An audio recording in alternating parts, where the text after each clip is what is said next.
Hi everyone, welcome back to my channel. If you're new here, I'm Courtney Ryan, and today we're going to be talking about the fact that 63% of men under 30 are electively single.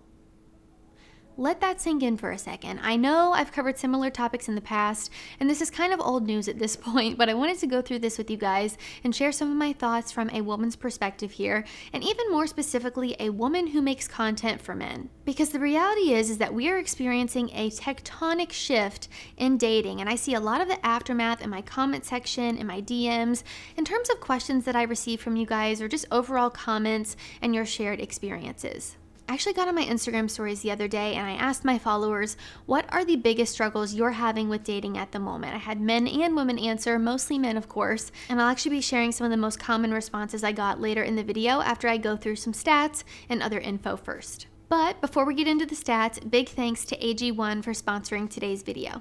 AG1 is a comprehensive, all-in-one foundational nutrition that serves every single physical demand, no matter how busy your schedule is. Sustainable routines are key, and AG1 is a daily micro-habit that makes it easy to absorb key nutrients, lead a healthy lifestyle, and feel your best no matter what the day holds. One scoop, 1 minute, once a day, every day. AG1 has become an essential part of my daily morning routine that I genuinely look forward to. My AG1 minute is something that I make sure I never skip. It's incredibly convenient and it sets the nutritional foundation for my day. I've been drinking AG1 for months at this point, and I've experienced a notable improvement in my mental focus, my energy, and my digestion. AG1 includes key energy players, all synergistically working to maintain energy levels, support adrenal health, and perform optimally. I love it so much, I've been recommending it to all of my friends and family, all the girls in my workout class. I'm obsessed and so glad I added AG1 to my daily routine. If you're interested in checking out AG1, tap my link to get a 1-year supply of immune-supporting vitamin D3K2 and 5 travel packs free with your first purchase. So now I just wanted to highlight some of the major statistics that I found on this topic. The first one being here that 63% of men under 30 are electively single, as I mentioned, and this is up from 51% in 2019. Experts are blaming erotic alone time online as a major culprit. The next one, in the worst case scenario, the young American man's social disconnect can have tragic consequences. Young men commit suicide at 4 times the rate of young women. The next statistic here is that women now collect nearly 60% of bachelor's degrees. Another one here, as of 2022, Pew Research Center found 30% of U.S. adults are neither married, living with a partner, nor engaged in a committed relationship. Nearly half of all young adults are single, 34% of women, and a whopping 63% of men. And you're probably thinking, well, how are only 34% of women single, but 63% of men are single? That is because a lot of women are dating the same men or going for the same men. Not great. And this one blew my mind, but honestly, I wasn't that surprised. And it says only half of single men are actively seeking relationships or even casual dates, according to Pew. That figure is declining. So I really just wanted to gather those because that's kind of what we're going to be talking about for the rest of the video. Those were the biggest standout statistics to me in all of the research that I did here. I think there is a lot to unpack here, and we're going to kind of get into that. So let's get going. The first thing I wanted to do is share some of the most common Instagram responses that I got. So reading through the responses was interesting because I was reading the same responses over and over and over again, and it was very easy to sift through the data and pinpoint the most common responses. And I'm going to go more in depth with some of these a bit later because I all think they kind of fit into different categories. So again, I had asked, what are the biggest struggles you're having with dating at the moment? The first thing people said was hookup culture, people only wanting casual flings, not wanting to be in a long-term relationship or anything serious. The second was social anxiety, a fear of rejection, or just the overall approach. They're scared to approach women. Next was feeling hopeless and invisible. The next was ghosting and flaking, unrealistic expectations, no matches on dating apps, and just struggling to meet women in general. They don't know where to go, and worrying that they're going to end up alone. And if we have to narrow it down here, I think there are a few key reasons as to why these struggles that I just mentioned are the most common struggles that people are experiencing. I think there's a reason why these are happening and just continuing to become more prominent in people's lives. The first thing that I think is causing a lot of these problems is isolation. This here says, these statistics tell a sadder truth about this generation of men, NYU psych professor Niobe Way told the outlet. We're in a crisis of connection, Way said. Disconnection from ourselves and disconnection from each other, and it's getting worse. Absolutely agree with that. This says, in the early 1990s, 55% of men were reported to have 6 or more close friends. That percentage dwindled down to 27 in 2021, according to the American Perspective Survey. Now, 15% of men say they have no close personal friendships, data compiled by the Survey Center on American Life found. I think a big reason for this is because men are taught to prioritize a career. After all, women tend to go for men who are more successful, who make more money, who are, have a higher social status, who do well in their career or make good money for themselves.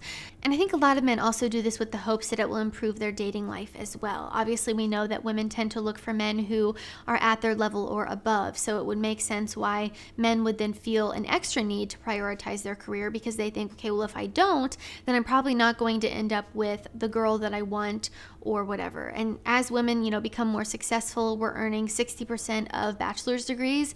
It makes sense why this is the case. Isolation is not healthy. It's obviously not good for the friendships in your life, but also for romantic relationships. It's having a lot of negative consequences there. And that leads me into my next point, which is dating apps, social media, and porn. This excerpt says, young men are watching a lot of social media, they're watching a lot of porn, and I think they're getting a lot of their needs met without having to go out. Young men are excessively turning to porn to satiate their sexual needs, which in turn is causing long-term consequences to their sexual well-being. Important aspects of mating strategy have been completely removed from dating altogether with the rise of apps and social media. You no longer get to experience the entirety of another human, and you're merely reduced to a set of photos and a one-sentence bio. But there are so many more things about men that make them attractive to women and make women like them. When you get to experience someone in person, there are so many more things that are added to the equation in terms of finding someone attractive than just the way that they look. But when you're only being exposed to the way someone looks and nothing else, and you can't experience that person at all, their humor, their charisma, the way they interact with people, the way they carry themselves, you're completely eliminating all of the other aspects that make men attractive to women. So it's no surprise that most men aren't getting matches or having any success on dating apps, and therefore aren't dating. They aren't meeting people outside of their house or even from the convenience of their own homes on the apps. And the men who tend to do very well on dating apps are men who are extremely attractive or take really good photos. And all the women are swiping on them and not really swiping on the average looking men, because then they swipe and see the very attractive guy and they match and they automatically think, okay, well, if I can get that, I'm not going to go for anything less than that. But it's just an illusion of options. The next cause is situationships and hookup culture. So this has had a significant impact on the dating landscape in recent years and has had a multitude of negative consequences. One being the devaluation of traditional relationships. Many people now view dating and relationships as temporary and even disposable, rather than something to be cherished or nurtured over time. This can then lead to a lack of emotional intimacy and detachment when it comes to dating, and then leads to increased loneliness as more people struggle to find a genuine connection. Again, this is one of the most common responses I got when I asked people on my Instagram, what are the biggest struggles you're facing right now? Situationships, hookup culture, people just wanting to talk for months and then nothing happens, nobody wanting to commit. And a fear of commitment is another byproduct of this, partly caused by the illusion of endless options and the fact that people are just going through each other like hotcakes. If you're constantly thinking, oh, I can get something better, or oh, I have all these options, it makes commitment a little bit scarier. The next one here is women's standards. So even seasoned researchers struggle to fully account for the relationship gap between young women and men. If single young men outnumber single young women nearly 2-to-1, then who are all of the young women dating? This says.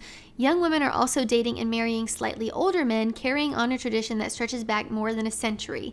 The average age at first marriage is around 30 for men, 28 for women, according to census figures. Heterosexual women are getting more choosy. Women don't want to marry down to form a long-term relationship to a man with less education and earnings than herself, said Ronald Levant, professor of psychology at the University of Akron and author of several books on masculinity. Again, I have made many videos on women's standards and preferences in men, and I think The terms preferences and standards are often used interchangeably when in fact that is not how they should be used.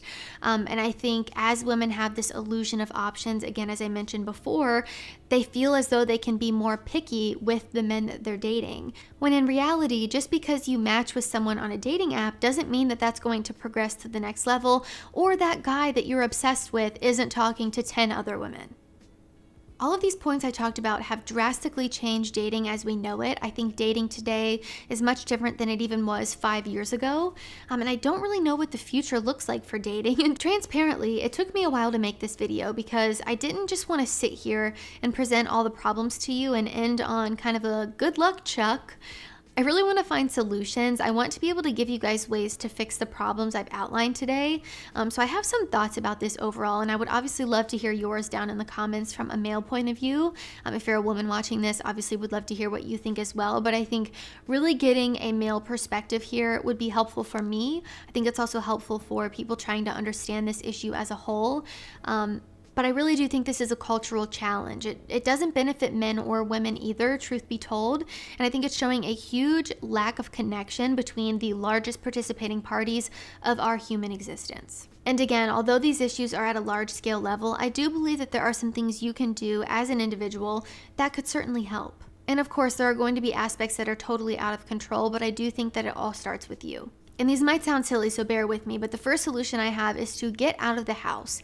We have seen that isolation is causing a lot of problems. Social media is causing a lot of problems. Not knowing where to meet women, not going anywhere, feeling stuck and alone is causing a lot of issues. So for dating success, yes, I think this will make a difference, but also for your own mental health and well-being, you could join a club or a group, take a workout class, nurture the friendships in your life, make effort to put yourself out there and get out of the comfort of your own home. I think a lot of problems that men experience come from loneliness and isolation. So doing your best to combat both of those things by getting out and meeting people, and not even necessarily in a romantic way, friendships too. But I think this could work wonders on improving your sociability and your overall well-being. The next thing is to stop watching porn and paying for explicit content. This is instant gratification with long-term negative consequences at its finest. In my opinion, it's just no good all around. Porn makes more money than the NBA, Major League Baseball, and NFL combined. Let that sink in. I don't think we can act like this isn't a big deal because clearly it is. It's a rabbit hole. It creates weird and transactional experiences with women. It also keeps men isolated since you feel like you're filling a sexual void without even having to leave your house or put in any effort with women. And don't get me wrong, I understand that's what some of you are looking for, but consider the fact that that is potentially part of the problem here. Another solution I have is to work on being the best you and be what you want to attract, as cliche as that sounds. I know it's easier said than done, but at the end of the day, you have to become someone that the person you want to be with would want to be with too. And I will be transparent, I have no idea what it's like to be a man. I don't know what it's like to feel so lonely that you turn to paying women on the internet to talk to you, or feeling hopeless and invisible and then not putting in any effort. I don't know what that's like, transparently. I'm not trying to discredit the way that you feel or just completely neglect your own experience as a man, but I do think that being a victim and wallowing in it and becoming hateful and bitter is the worst thing that you could possibly do. And I think that being the best you that you can be is something that everyone should be striving for, men and women. And this will obviously look different from person to person depending on who you are and what you want in life. We aren't all the same, and that's okay. But as long as you're working and making an effort towards being the best version of you, I think you're already on the right track. And again, just something to keep in mind is the better you are on your own, the more confident and happy and fulfilled you are by yourself, the more happy you're going to be when you enter a relationship and you're with someone else too. Really, the point I want to make with this video is that we are obviously having some issues, right? If 63% of men under 30 are single, we have some problems. And I think by bringing awareness to that and just really going through some of the statistics and making people aware can really make a huge difference, especially, I don't want to toot my own horn here, but from a woman's perspective, I think sometimes our society or just people online don't necessarily take men seriously. And I'm really, truly, I know that sounds so grifty of me to say that, But I mean that to my core. I think a lot of the time, sometimes it resonates with people more, and more women start to listen when they hear it from other women too. So I really just wanted to highlight this issue, make it known, give you guys my thoughts and my perspective from a woman's point of view. But overall, I just want you to know that I hear you, I see you when I ask you on my Instagram what the biggest struggles you're facing when it comes to dating are, and you all tell me the same things over and over. It helps me pinpoint what I need to make videos about and how I can try my best to help you. On a societal level here, I think we need to care a lot more about this crisis of our men than we currently do. As a society, we've done so much to help women and push women forward to kind of even the playing field a little bit, but I think now we've reached a point where men need a little bit of help too. And I'd love to hear from you guys down in the comments below, and just share from a male perspective what your experience has been, or what you think some solutions are to the problems that are currently taking place. If you weren't able to answer my question over on Instagram, you can feel free to share it here down in the comments. And maybe I'll do an entire video about the Instagram responses that I got and really break those down a little bit more detailed, giving you guys some pointers and tips and advice on each of them. If you guys would want to see that, let me know. But again, I really wanted to make this video because transparently, I think as a society, we need to care about this a lot more than we currently do. I see a lot of men make videos and talk about this online, but I rarely ever see anything from women. So if what our society needs is more women speaking up about this, I will happily step up to the plate and do that, because I think we should all care about this. It's not just a male issue. It's a woman issue as well. And clearly there are things that women are doing that are making the problem worse. Am I blaming women entirely? No, I don't think that's fair. And I don't think it helps you to point fingers and play the victim. But I think men and women need to realize that we both play an active role in this. And the sooner we realize that, the better off we'll be. But alright guys, that is all I have for this video. If you liked it or found it helpful, be sure to give it a thumbs up and subscribe to my channel to be in the loop for when I release new content. If you want to participate in more of my little Q&As over on Instagram, or these questions I ask for videos, be sure to give me a follow over there as well at Courtney Christine Ryan. Always love connecting with you guys on other platforms as well. As always, thank you all so much for watching, and I will see you all next time.